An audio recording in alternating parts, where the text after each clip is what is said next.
nice laugh, are you? Australian legends!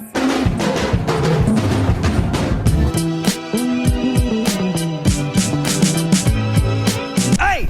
Sir, can you knock? What's up everyone, Adam from FWCI. We're gonna do the Brewstew Cub Scout Trilogy in this video. It's Pinewood Derby, I think is it like Pocket Knives or something is the second one, and then there was Cub Scout Camp. So we're just gonna do all of them because the first two are really short. If you do want to support my channel a little bit further, you can do that by just hitting the subscribe button. That helps. Patreon.com/FWCI helps even more. And if you want to support the man himself, Patreon.com/Brewstew is where you can do that. Cub Scouts. I remember Cub Scouts existing. We just called them Cubs here. I'm gonna go to Cubs. I never did it. I never did any of that kind of stuff. I had a friend who did like Air Force Cadets. I think that's probably similar. It's like that kind of like, you know, you learn how to do shit. I think you get badges. I don't know. So this stuff exists in Australia and I'm pretty sure it at least used to be quite big, but I have no experience in it. I don't want to go out in the bush. I don't want to go out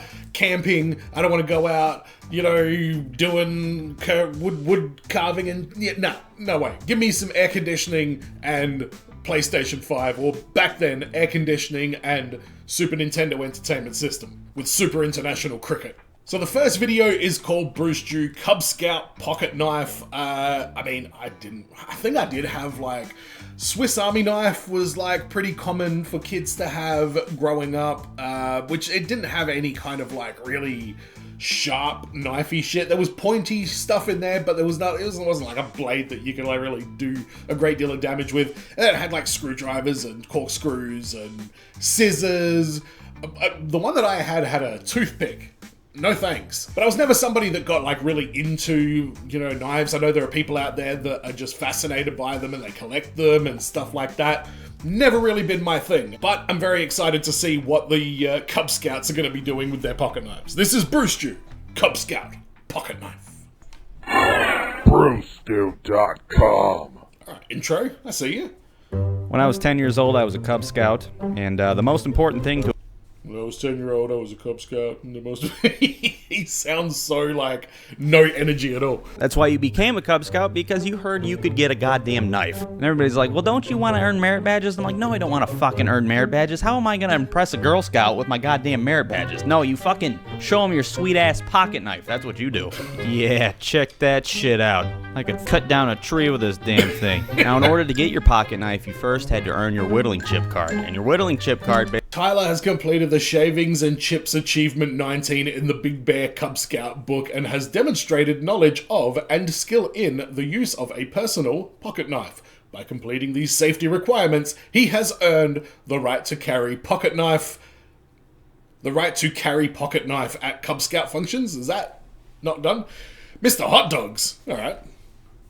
He was the den leader? Why are there dens? See, I would never send my child to something that has a den leader. No thanks. One weekend we were staying in a cabin in the middle of the woods, and we knew that we were going to be given the opportunity to earn... Why are we at Camp Ted Danson, by the way? I did notice that. What is that?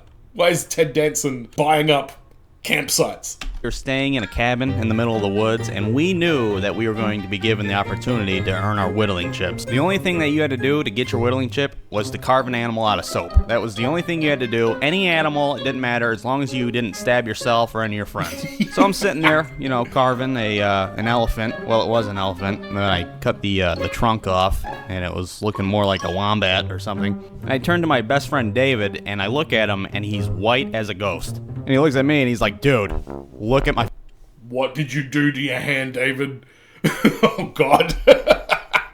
It's never anything good where you get to a point in the story where it's like, so I looked at such and such, and they were white as a ghost. There's this huge-ass cut that's going down the side of his thumb, and I'm like, oh my God, what happened to your thumb? How am I gonna get a fucking pocket knife? And I'm thinking, oh my God, he's right. If he doesn't get a fucking pocket knife, we can't be best friends anymore. We're all gonna be cutting shit in half with our new pocket knives, and he's gonna be sitting by himself, holding his dick, wishing he was dead. And And then this kid Zachary comes up to us and he starts making a scene, and we hated Zachary because 1, he was always telling on us, and 2, he had ADD and all he wanted to do was talk about monster trucks. He drove me absolutely crazy. One time at recess, I had enough, and I was like, Zach, I don't want to fucking talk about monster trucks, and I threw his goddamn lunchbox in a fucking tree, and it got stuck. So I told him straight up, I was like, Zach, I swear to God, if you tell on us, I'm gonna cut your stupid brain out. Oh my god! So then my friend wraps his hand up in a dirty sock, and he turns in his half-finished polar bear with pink smudges all over it, and for the rest of the weekend, he hides his thumb from our Cub Scout leader. That's how important it was to us. This dude was willing to lose his fucking thumb to gangrene to get a goddamn whittling chip card. And you know what? He did get his whittling chip card. And he did get his pocket knife. And you know what? He didn't even lose his fucking thumb either. So the lesson of the story is, well, there isn't really a lesson. Just don't fucking take my pocket knife away from me, or I'll throw your lunchbox in a tree. Okay, take that, Zach, you son of a bitch. I feel like Zach had it coming, if I'm being completely honest. Alright, that was, that was intense. A lot of swearing in that one, more so than the current ones. That was just the first thing I noticed, was just an abundance of F-bombs throughout the entire thing. Might even have to cut some of those out. When he threw the lunchbox up in the tree, it reminded me of, I don't know if I've ever told this story on the channel before. I was walking home from school. I was in high school, so I would have been like maybe 14, and I was like busting for the toilet. I can't even remember if it was a number 1 or a number 2, but I was in like, oh, all right, quick, get home. You know how like when you're almost home and like suddenly all the capacity that your body has to like suppress the fact that you need to go to the toilet kind of disappears because your brain is like, we're almost home. You guys can start relaxing. There's a toilet in there. I know it's there. We're going to be peeing very, very soon. You know what? Abdomen, bowel, what do you call it? Your bladder area. Just, you know, hold on for another 1 minute. We'll be there in 2. So I'm running down the street. Not running down the street. Now it sounds like I'm just desperately about to crap my pants. I'm walking down the street briskly. I get to the house. I get to our house. It's at the end of a cul-de-sac, and we have like not a long driveway, but there's like a driveway. I mean, goddamn, what am I saying right now? There's a driveway in a house. As I'm walking up the driveway, though, I had my wallet, and that is where I kept my house key so I could get in. And I don't know what the hell, I was just that desperate to go to the toilet, but I like flung my wallet like a ninja star, like just, I think what I was doing is just trying to like launch it like into the crevice where the front door was, like just out of stupid teenager idea and also out of desperation to get my key as close to the door as I could, even when I wasn't there yet. Plot twist, the wind got underneath my wallet and it sailed upwards and went on the roof of the house. Now, I'm just going to assume that I only needed to pee and I just went and did it out the back. But something tells me it was a little bit more dire than that, because I remember being like really, really, really devastated that I accidentally threw my house key onto the roof of the house in the state that I was in. So there might be a suppressed memory in there somewhere, but I don't know. For some reason, when he chucked it on there, that was the first thing that came into my brain. The next video is Pinewood Derby. I don't know what a Pinewood Derby is. I feel like, is it like the beginning of Cool Runnings? You know, feel the rhythm, feel the ride, get on up. It's pushcart time. Whoa! And then they crashed and Sunker survives and his egg doesn't get broken, and then they go to Calgary and don't win any medals, but they get a nice slow clap from all the bigots that didn't want them to be participating in the Winter Olympics. Is this the story of Brewstew going to the Winter Olympics? I'm keen to find out. Let's go. Now in Cub Scouts, if you weren't cutting shit in half with a pocket knife, you were gearing up for the Pinewood Derby race. Oh, wait, what? The audience, the stock black and white footage of that like 1940s audience is a beautiful touch. Oh, right, so it's like this. Okay, so Hot Wheels, but Pinewood? So what, you have to build a track out of pine wood? And if you don't know what a Pinewood Derby race is, well, when you're 9 years old, they give you a block of wood, you carve a car out of it, What? and you raced against all your friends. All the kids would have their own car, and they'd cover them in stickers of their favorite shit that they like. Oh, I got a Pokemon car! I got Ninja Turtles! I got a sweet-ass Ted Danson cruiser. He loves Ted Danson. I feel like his Ted Danson worship has maybe subsided over the years, because these are old videos, and this is the second Ted Danson reference we've seen in as many videos.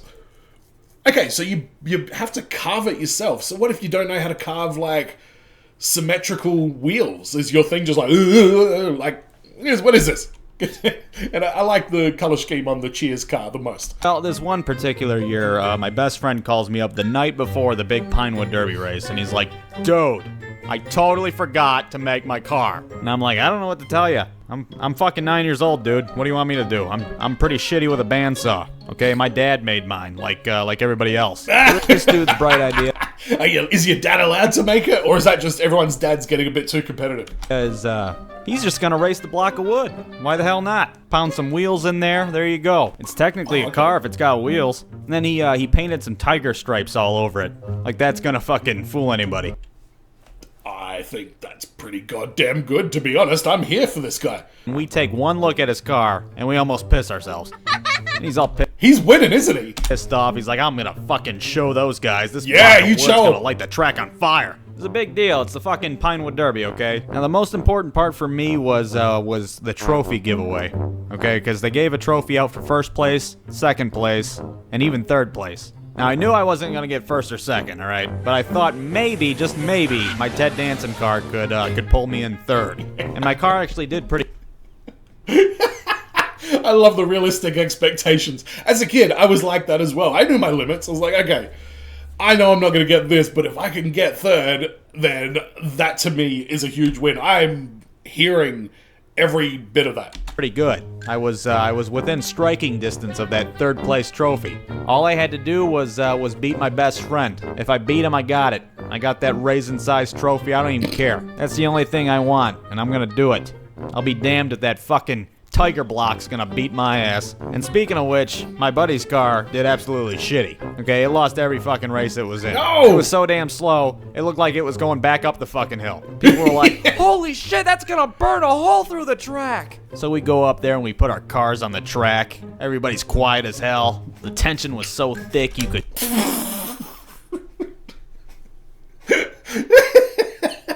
I love that we take a moment to really acknowledge that crowd right there. Oh my god. Everybody's quiet as hell. The tension was so thick you could cut it with a pocket knife. So our cars set off down the track, and you wouldn't believe it if I told you, but somehow this piece of shit Tiger Block of a car got its fucking ass beat. Ah, It wasn't even... bastard! Brewstew, I don't appreciate you subverting my expectations the way you did. Yeah, I could have raced my car upside down and still would have beat his. And you know why? Because it's a fucking block of wood. And blocks of wood make shitty race cars. So I won third place and got my microscopic trophy. Still got it to this day. Keep it up on the mantle. Let everybody know what the fuck I went through. And as for my buddy, well, since he had such a stupid block car, his mom sold him into child slavery in Nigeria. And we never seen him again. The end. Whoa, it was a grim end for the guy with the block tiger car. I don't know why I immediately empathized with that character, with that guy. But you know what? Why has he got... Is that Merlot or something? Why has he got champagne? Maybe Cub Scouts sounds like it was a little bit of fun, but I don't know, how good are like little cars are kids friggin', you know, whittling? How good are these cars that are being whittled in these things? But I'm like 5'9", but I was pretty short growing up. I was always like one of the shorter of the male students.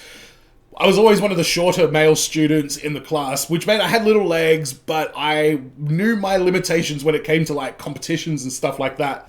Cub Scout camp. Again, never been to Cub Scouts, so I didn't go to camp. I went to 2 camps in primary school, though, elementary school, US people call it.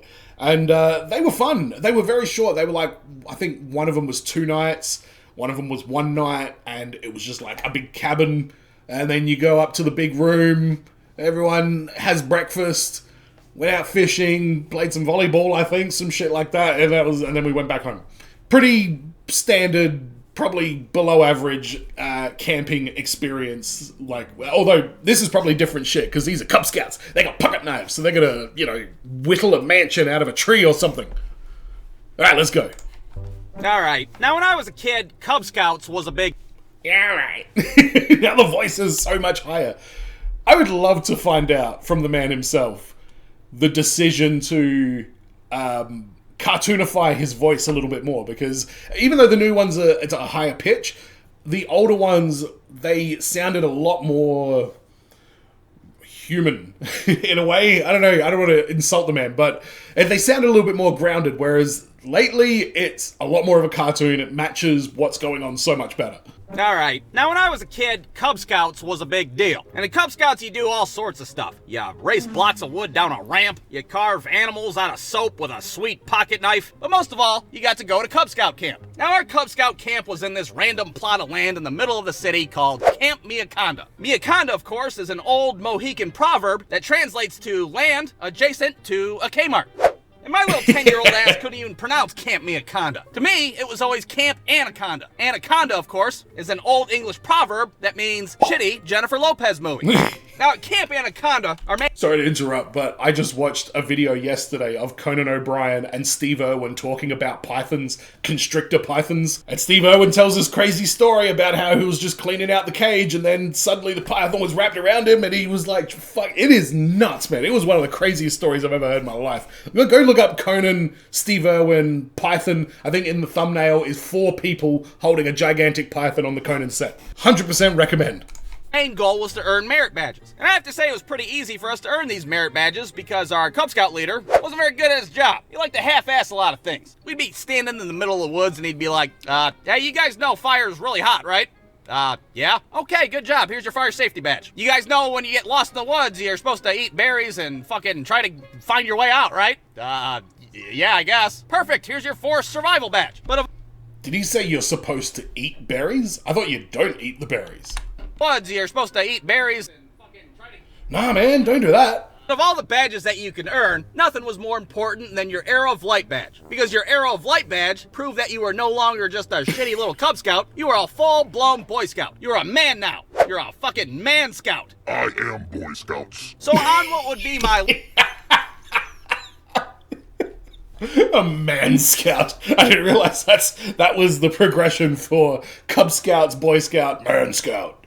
last trip to Camp Anaconda, our goal for that weekend was to finally earn our coveted Arrow of Light. And on this particular trip, my dad decided to chaperone because, well, it's hard for one person to manage a bunch of punk-ass kids in the woods. I don't think he was excited for it. What, to babysit a bunch of shitheads in the middle of the woods? Not really, no. And I can't really blame him. Now, in order to get your Arrow of Light, you had to meet certain expectations. They're not just gonna give it to you, it's the fucking Arrow of Light, for Christ's sake. This ain't no Girl Scout bullshit where if you sell 2 cookies, they give you 19 fucking badges on your sachet. No, this is a big deal.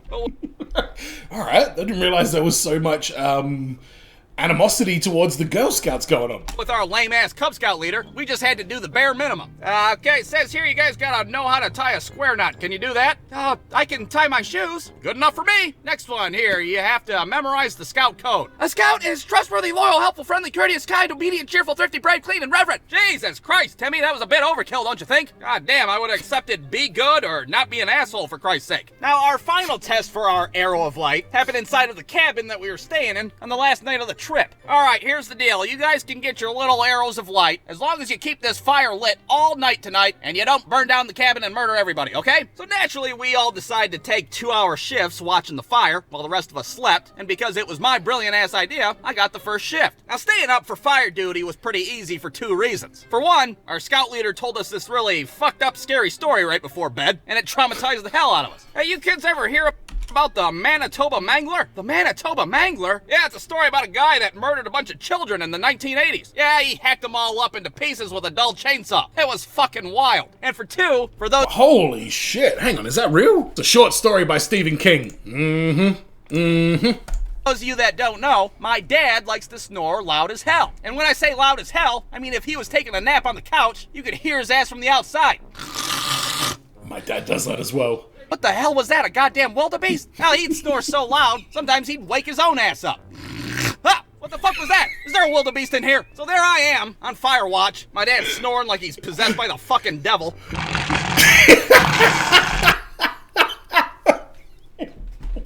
Oh my god, that is striking a chord so bad. Oh my god, yeah, my dad was a bad snorer, and I I can't sit here and say that I've never been playing PlayStation on the couch and then been like...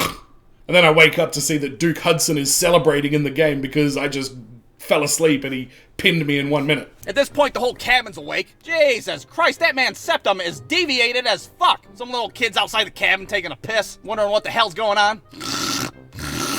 What the hell is that? Is somebody starting a chainsaw? Is it the fucking Manitoba Mangler? So needless to say, we didn't catch the goddamn cabin on fire because, well, nobody got to sleep that night except for my dad. The next morning, everybody's pissed off at him. Hey, the next time you want to help me out with a bunch of kids, could you not snore like it's the fucking apocalypse? So shout out to my dad's demonic ass snoring, because without that, we wouldn't have got our little goddamn arrows of light. The end.